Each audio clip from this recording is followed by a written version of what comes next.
Hey guys, welcome back to the channel, where today I thought we could take a look at what I think is quite possibly the cheapest GBBR on the market today.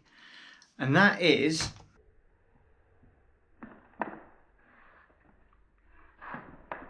the Armament R36.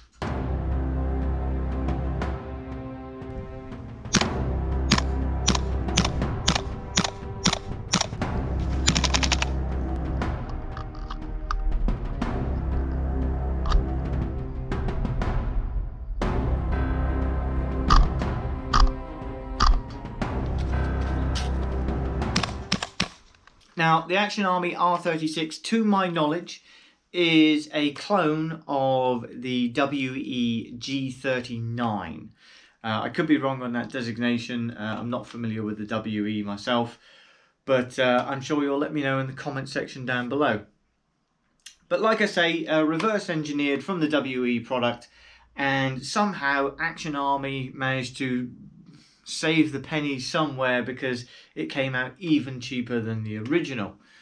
And by that, what I mean is, here you have, to all intents and purposes, what I find to be the cheapest GBBR I can find on the UK market today, at £150 for the rifle and magazine.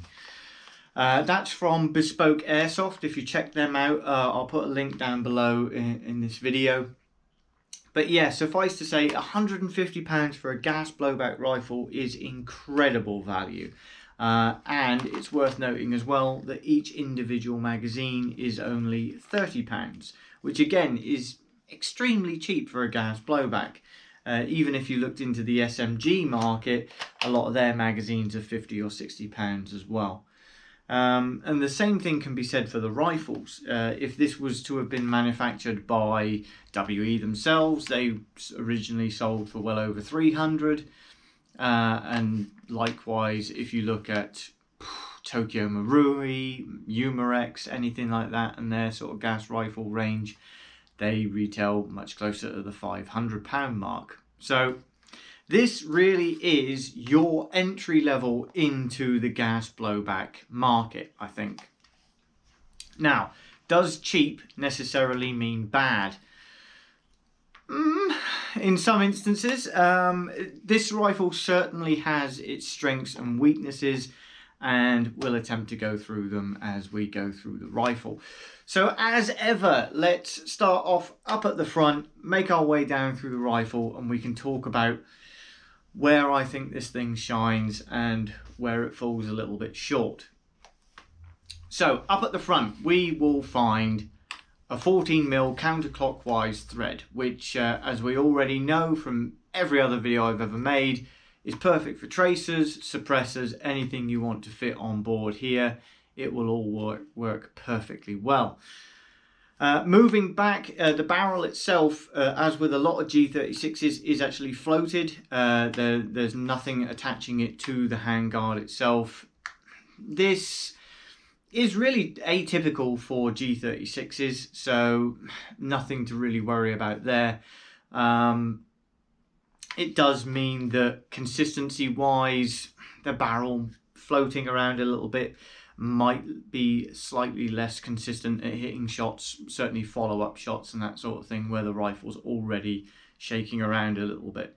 But as I say, it's totally atypical for a G36, certainly in this price bracket as well. The handguard itself, obviously we find small Picatinny rails at the 3, 6 and 9 positions. We have a large Picatinny rail across the top of the gun as well for your optics. But certainly this provides enough space for, you know, a lot of people go for vertical grips on the front of these things, flashlights, anything else you want, or even a PEC box, anything like that can all be fitted to this. And the mount of this is particularly secure. With a lot of cheaper G36s, you might find that this free-floating handguard twists and wobbles ever so slightly. Certainly the fitment when it comes back onto the receiver might not be the best, but that's really not the case here. I'm actually very, very surprised with how well this is manufactured. That's not to say it's perfect, and to which point let's actually talk about the externals as a whole while we're here, because it is worth pointing out. As I say, the fit and fitment of each individual component is very, very good, very tight, very taut, no wobble or of any description at all. Nothing feels loose, feels really nice and solid in your hand. That being said, the actual quality of the plastic, or polymer if you prefer, isn't the greatest.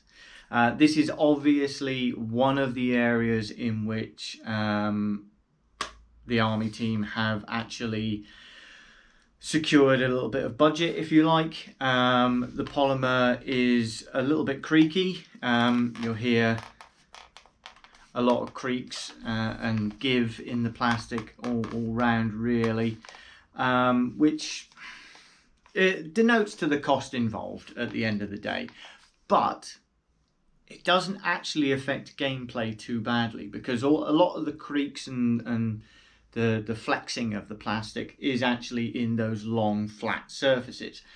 Where we tend to hold and clamp, obviously with the ridges, it provides a lot more strength anyway, so you don't really feel like there's too much creaking underneath you when you're actually holding the rifle. So like I say, plus and minus points there, really. The other thing to note with the fit and finish as well is the injection molding process that goes into it. The seams in between the two halves of the receiver and stuff like that, certainly in the handguard at the rear, you can see sort of injection molding sections that haven't been sort of smoothed down. Some of the seams can feel like they're slightly ajar and almost feel like they're overlapping ever so slightly. It's a quality control issue at the end of the day. This is a £150 rifle, and that is reflected in the fit and finish of this thing. But don't let it take anything away from the actual working aspect of this rifle as well. It performs very well. It just lacks a little bit of feel, if you like. If that's something you can live with, jobs are good. Right, moving back a little bit, I've heard a lot of worry on the internet about these charging handles. They were particularly weak on the WE, and it would appear that the story is very similar with the Army Armament one. You can see that the charging handle can lock into place on either side to allow you to charge down one side, or it can just be left free and you can sort of move it side by side, typical of all G36s. This is plastic, however, and the worry on the internet is that this is the first piece to give. I would have to say, yes, in all likelihood, it probably will be the first piece to give, but as long as you treat it with a little bit of mechanical sympathy, I don't see it being a problem. You can quite adequately pull it back and charge the weapon and it not be an issue. It doesn't feel like it's going to give. I think if you rack it back hard, that's where the problem occurs. Certainly if in game, if you're a little bit exuberant with it, then I can see an issue arising at a later date. But certainly I think, like I say, a little bit of mechanical sympathy, just, you know, be aware of it. I don't see it being a big issue. You can see that the bolt has locked to the rear. This actually gives us access to the hop-up adjustment internally there as well. It's not accessible through the ejection port like you would find on an AEG, for example, the Spectre arms and that kind of thing. There is just about enough room to get an ungloved finger in there and make hop-up adjustments. I wouldn't say in-game it's going to be the easiest thing. It's going to be something you want to do prior to stepping foot on the field, certainly in the safe zone, setting up the gun, or the day before would be ideal, and that kind of thing. But it's all up there, and yeah, we'll talk about the hop-up more in a minute. bolt release is within the trigger section down here.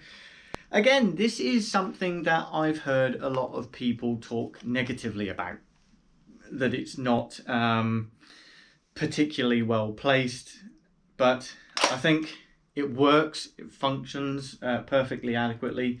Again, with a gloved hand, it can be a little bit difficult if the glove is padded slightly to get enough purchase on it to push it all the way up to release the bolt. But you can actually, as a side note, get a little extender plate. I believe is available on a couple of different skirmish sites, certainly eBay and stuff like that, which just extends this. You replace this particular push button here upon stripping down the weapon, obviously, and you replace it with an elongated one, which just makes the whole process a little bit tidier, certainly with a gloved hand. Talk about mags in a second. The fire controls are perfectly adequate. In fact, I'd actually go as far as to say they're very positive and very good. The only downside to these is I have found on a cold morning, the whole gun being cold doesn't do it any favours, obviously, and this feels particularly stiff on a cold morning. But once everything sort of worked its way loose and you're in a game day, you're not going to notice it. And like I say, the clicks are very positive, very precise, and I feel very good about them. They are, of course, ambidextrous, as you will find on G36s across the world. So yeah, all very, very straightforward there.